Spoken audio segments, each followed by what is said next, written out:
El auto de lujo se deslizaba por las carreteras del centro de Florida como una pantera de obsidiana en un campo de algodón. Un contraste violento entre el futuro y un pasado que se negaba a morir.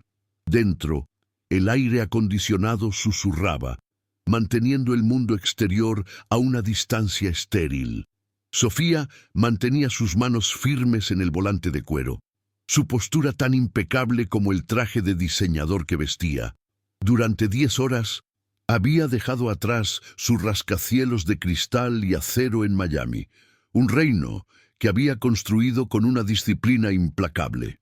Cada milla que avanzaba por los caminos de tierra y pasaba junto a casas sencillas con porches desvencijados, era un paso hacia el pago de una deuda que había cargado por más de una década.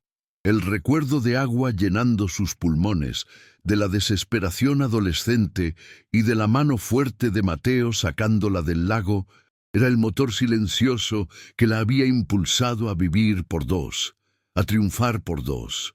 Ahora, por fin, iba a decirle gracias.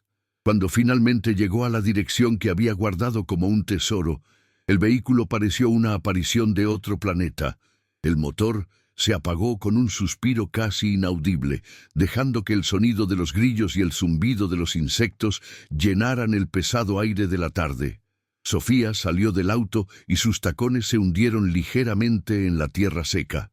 La casa era pequeña, de madera, con la pintura blanca descascarada por el sol implacable de Florida. Un sentimiento de duda, una emoción que rara vez se permitía, se apoderó de ella. Se acercó a la puerta y golpeó suavemente. Tras unos instantes, la puerta se abrió con un chirrido, pero no fue el rostro familiar de su amigo el que la recibió. En su lugar, una niña de unos 11 años la miraba con una seriedad que no correspondía a su edad. Sus ojos, intensos y observadores, eran un eco perfecto de los de su padre. Llevaba ropa gastada pero limpia y su postura era protectora, como un pequeño soldado guardando su fortaleza. Sofía sintió una punzada de confusión, pero mantuvo su compostura de ejecutiva. «Hola», dijo, su voz sonando extrañamente formal en aquel entorno. «Busco a Mateo Reyes. ¿Está en casa?» La niña, Lucía, no respondió. Su mirada desconfiada la recorrió de pies a cabeza, evaluando a la extraña con su auto brillante y su ropa cara. Justo cuando Sofía iba a repetir la pregunta, un niño más pequeño, de unos 7 años, asomó la cabeza por detrás de la pierna de su hermana. Aferraba un muñeco de trapo gastado y sus ojos asustados se fijaron en ella. Sofía suavizó su expresión, intentando una sonrisa que no se sentía genuina. «¿Saben dónde puedo encontrar a su papá?» «A Mateo», fue el pequeño Leo quien finalmente rompió el silencio. Levantó la vista hacia ella, su voz apenas un susurro cargado con la devastadora simplicidad de la inocencia infantil. Papá se convirtió en una estrellita en el cielo. El mundo de Sofía se detuvo. Cada palabra del niño fue como un martillo de cristal que hizo añicos la armadura que había tardado años en construir. El aire se volvió denso, pesado, imposible de respirar. El discurso de gratitud que había ensayado 1000 veces en su mente se convirtió en cenizas en su boca.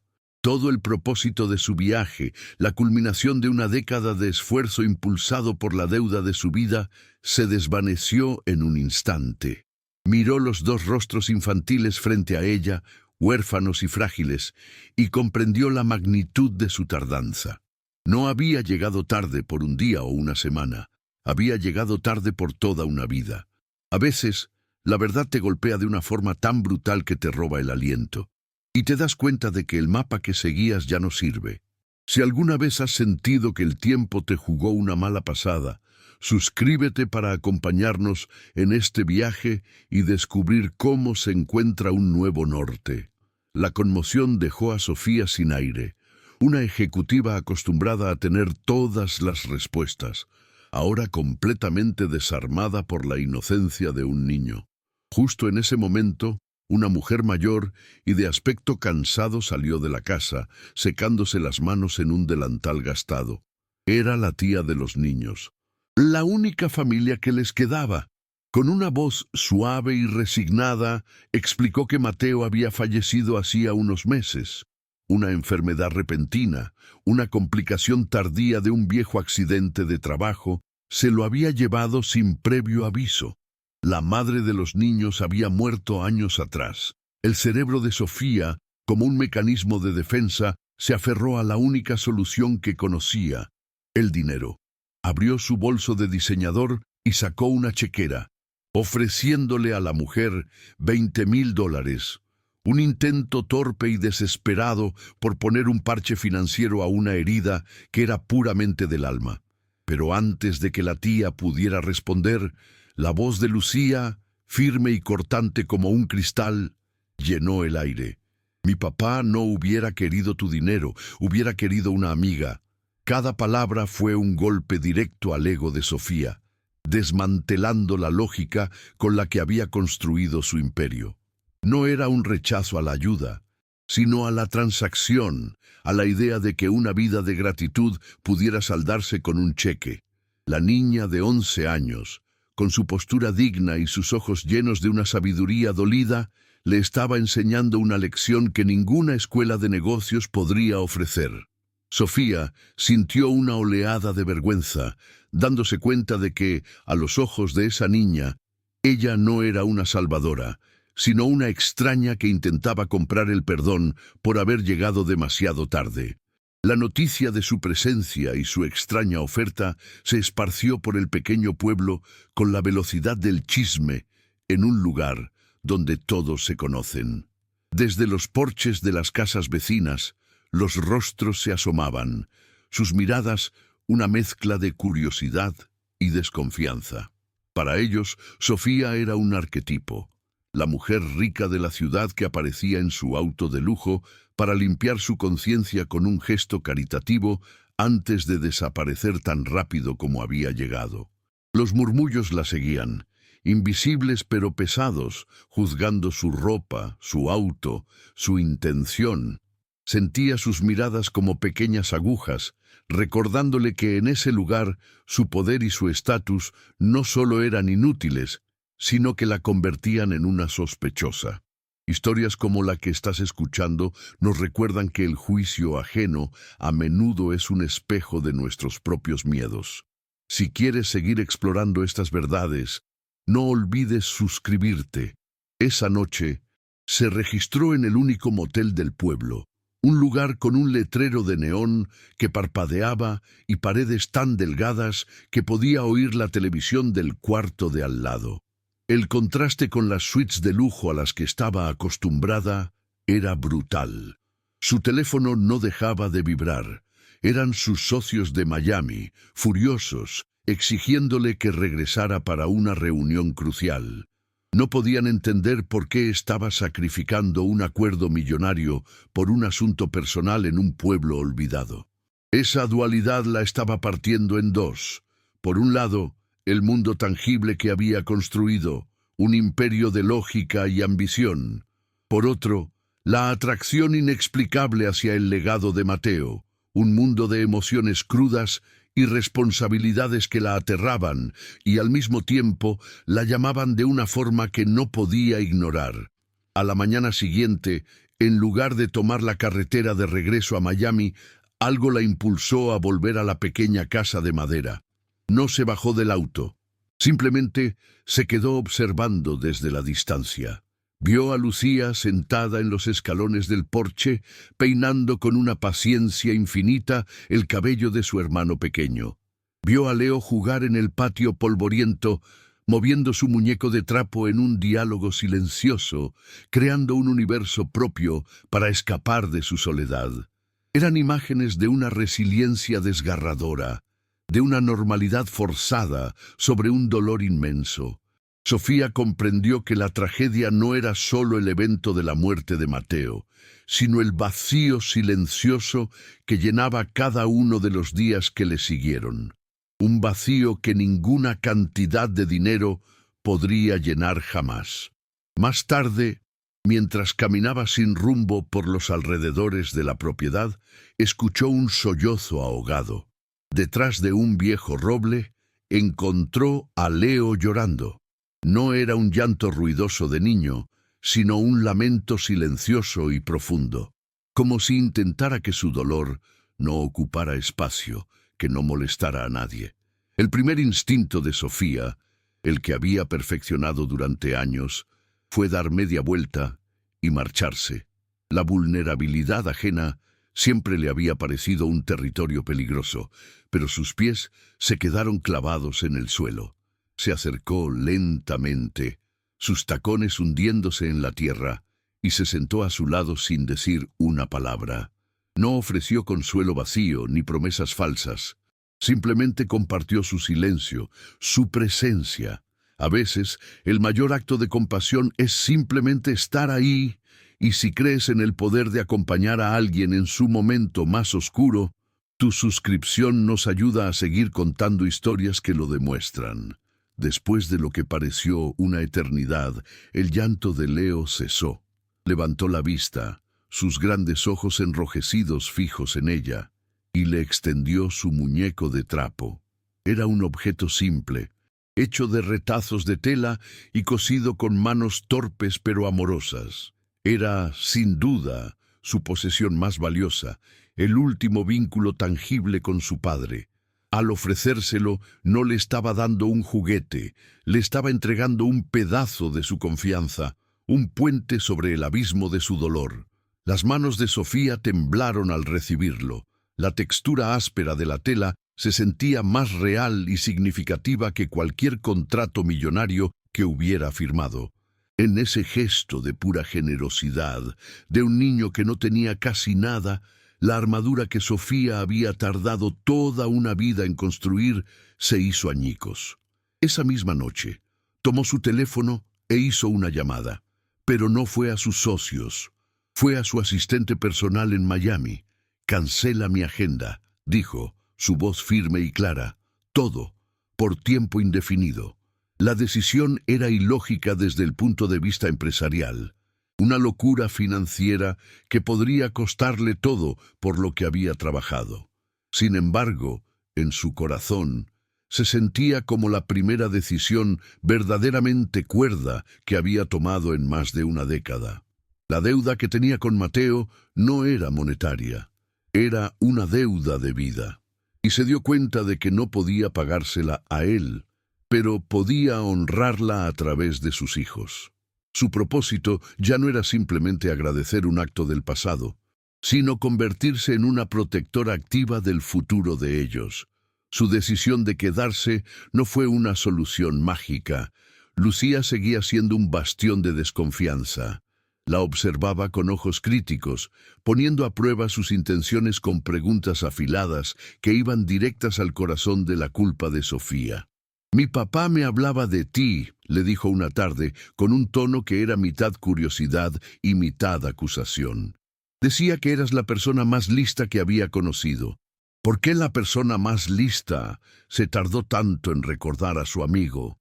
Cada pregunta era como una pequeña astilla, obligando a Sofía a examinar las excusas que se había dado a sí misma durante años, la ambición que había usado como escudo para evitar la conexión humana y el miedo a enfrentar el pasado que la había impulsado a huir. Pronto, los conflictos externos se intensificaron. La tía, una mujer de buen corazón, pero fácilmente abrumada, comenzó a recibir llamadas de parientes lejanos que nunca antes se habían preocupado por los niños. De repente, todos tenían una opinión. Sugirieron que lo mejor para Lucía y Leo sería ir a un albergue en otra ciudad, un lugar con más recursos y mejores oportunidades. Era una excusa apenas disimulada para quedarse con la pequeña casa y el terreno. Sofía se encontró de repente no solo luchando contra sus propios fantasmas, sino también contra un sistema burocrático y la codicia de extraños, en una carrera contra el tiempo para evitar que los niños fueran arrancados del único hogar que les quedaba. La CEO implacable que vivía dentro de Sofía resurgió, Pero esta vez su campo de batalla no era una sala de juntas, sino el bienestar de 2 niños.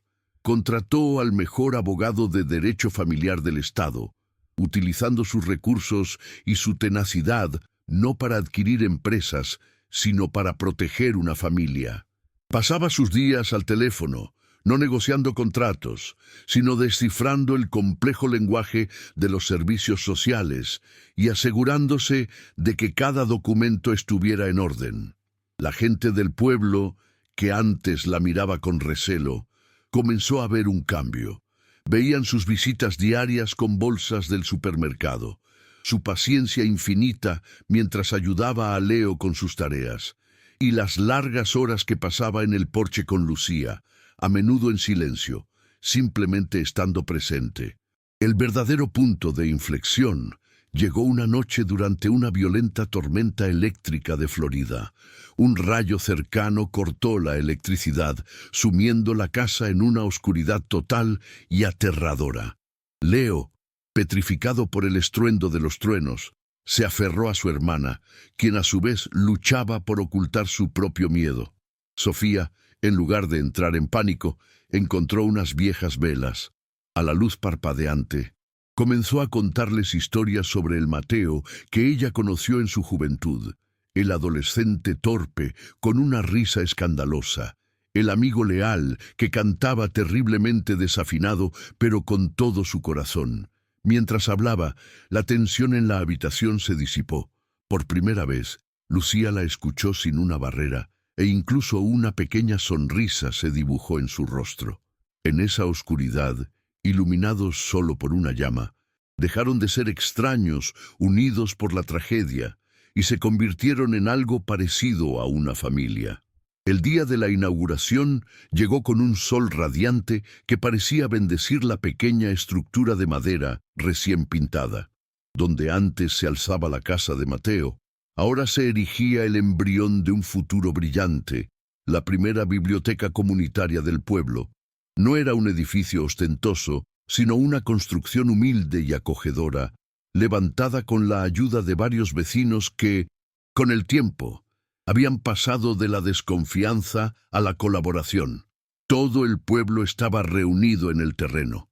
Las miradas que antes juzgaban a Sofía, ahora contenían una mezcla de respeto y curiosidad. Ella se paró frente a todos, junto a un pequeño podio improvisado, pero no llevaba puesto su traje de diseñadora. Vestía de forma sencilla, y por primera vez en mucho tiempo, no sentía la necesidad de esconderse detrás de una armadura de poder. Sus manos temblaban ligeramente mientras sostenía una hoja de papel que sabía que no leería. Cuando comenzó a hablar, su voz no era la del aseo imponente que cerraba tratos millonarios, sino la de una mujer despojada de sus títulos, hablando desde una vulnerabilidad que ya no le avergonzaba. Sus ojos no recorrieron a la multitud, sino que se fijaron en 2 rostros, los de Lucía y Leo, sentados en la primera fila. Muchos de ustedes me conocieron como la extraña, que llegó en un auto caro, comenzó, su voz apenas por encima de un susurro, pero amplificada por el silencio expectante. Y tenían razón en desconfiar. Llegué aquí con la intención equivocada. Creí que venía a pagar una deuda, a cerrar un capítulo de mi pasado con un cheque, como si la gratitud fuera una transacción comercial. Me tomó demasiado tiempo entender que el verdadero valor no está en lo que uno puede comprar, sino en lo que uno está dispuesto a construir. Respiró hondo, reuniendo el coraje para compartir la parte de sí misma que había mantenido oculta durante más de una década. Hace muchos años, cuando era solo una adolescente llena de miedos, casi me ahogo en un lago no muy lejos de aquí. Estaba perdida, asustada, y el agua llenaba mis pulmones. Fue Mateo quien me sacó. Él me salvó la vida. Una oleada de murmullos recorrió a la gente, pero se apagó rápidamente. Le debo cada éxito, cada logro, cada respiro. Pero me escondí detrás de ese éxito, convencida de que vivir una vida extraordinaria era suficiente para honrarlo. Me equivoqué. La vida no se honra desde la distancia, Se honra estando presente, conectando, cuidando de aquellos a quienes amamos. Y yo llegué tarde para él, demasiado tarde. Las lágrimas comenzaron a brotar de sus ojos, pero no intentó ocultarlas. Miró directamente a Lucía, cuyo rostro estoico finalmente comenzaba a resquebrajarse. Su padre me dio una segunda oportunidad para vivir, pero fueron ustedes dos, dijo, su voz quebrándose mientras su mirada se posaba también en Leo. Quienes me enseñaron cómo vivir de verdad, me enseñaron sobre la dignidad, la resiliencia y sobre un amor tan fuerte que trasciende la ausencia. Hizo una pausa, el corazón latiéndole con fuerza en el pecho. He pasado los últimos meses tratando de ser una ayuda, una protectora, pero ya no quiero ser solo eso. Dejó caer el papel al suelo y dio un paso adelante. Quiero ser una familia. Lucía, Leo, ¿me aceptarían? La pregunta quedó suspendida en el aire, cargada con el peso de toda su alma, una súplica desnuda y honesta que lo ofrecía todo. El silencio que siguió fue absoluto, un instante eterno en el que todo el pueblo contuvo la respiración. Entonces, un sollozo rompió el aire. No vino de Sofía, sino de Lucía. La niña que había construido un muro de fortaleza a su alrededor, que nunca había dejado que nadie la viera derrumbarse, se levantó de su silla. Por primera vez en público, las lágrimas corrían libremente por su rostro. Corrió hacia adelante y se arrojó a los brazos de Sofía, abrazándola con una fuerza desesperada que hablaba de meses de dolor contenido y de una aceptación anhelada. Un segundo después, Leo se unió al abrazo, aferrándose a ellas con sus pequeños brazos. Ya no eran tres personas unidas por una tragedia. En ese momento, bajo el sol de Florida y ante los ojos de toda su comunidad, se convirtieron en una familia. Los aplausos de la gente del pueblo fueron un bálsamo, un sonido cálido y sanador que envolvió a la nueva familia en su abrazo colectivo. Pero la verdadera transformación ocurrió lejos de los ojos del público, en la quietud de los juzgados y en la intimidad de su hogar. Los papeles de la adopción fueron solo una formalidad, un reflejo legal de una verdad que ya había echado raíces en sus corazones. Sofía dejó de ser la benefactora y se convirtió en mamá. Aprendió a trenzar el cabello de Lucía por las mañanas, a reconocer el significado de cada uno de los silencios de Leo y a llenar la casa no con objetos caros, sino con el aroma de galletas recién horneadas y el sonido de risas que por fin sonaban libres. La pequeña casa de madera, antes un monumento al dolor, se llenó de vida, de tareas escolares esparcidas sobre la mesa y de la certeza reconfortante de que, sin importar lo que pasara, se tenían los unos a los otros. Sofía no abandonó el imperio que había construido en Miami. Lo reinventó. Su sala de juntas ya no era un rascacielos de cristal, sino una pequeña oficina con vistas al patio donde jugaban sus hijos. Desde allí, con la misma tenacidad que la había convertido en una titán de la industria, canalizó sus recursos, su red de contactos y su genio estratégico hacia un nuevo propósito. La pequeña biblioteca fue solo la semilla. Pronto se convirtió en el Centro Comunitario Mateo Reyes, una fundación dedicada a ofrecer apoyo educativo, psicológico y recreativo a niños en situaciones vulnerables en las zonas rurales de Florida. Su trabajo ya no consistía en adquirir empresas, sino en construir futuros. Demostró al mundo, y a sí misma, que el verdadero poder no reside en la acumulación de riqueza, sino en su capacidad para generar olas de cambio positivo en la vida de los demás. Bajo el cuidado de Sofía, los niños florecieron. La coraza de adulta prematura que Lucía había llevado por tanto tiempo comenzó a disolverse, revelando a una niña brillante, curiosa y con un innato sentido de la justicia. Se convirtió en una líder natural dentro del centro comunitario, ayudando a los niños más pequeños con una empatía que nacía de su propia experiencia. Leo, por su parte, encontró en la seguridad de su nuevo hogar el espacio para que su imaginación volara.